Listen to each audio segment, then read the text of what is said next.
Take our lead, let's help you make your mark. Our goal is your satisfaction. Let us show you the way. Sort of a riff on corned beef and hash.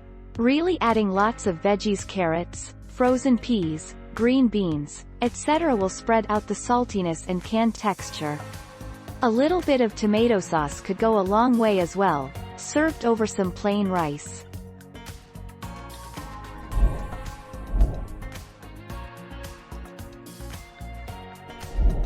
Let's help you make your mark.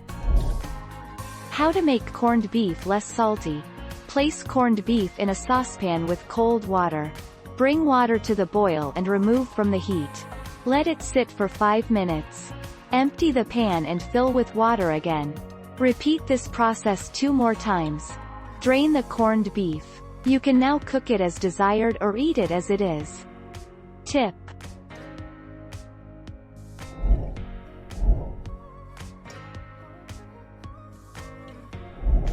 Let's help you make your mark.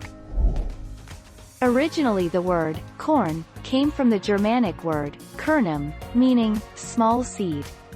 In the 17th century, salted beef started taking on the name corned beef in some parts of England because of the large kernels of rock salt used to preserve the it.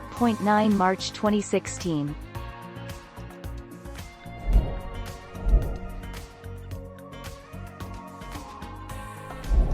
Make your mark, take our lead. I just put down a non-stick skillet on high heat.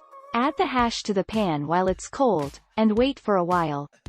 Stir it around with a spatula a bit after a few minutes and it should have a nice solid layer of crispy goodness on the bottom. Thank you for watching. Please subscribe and hit the bell notification.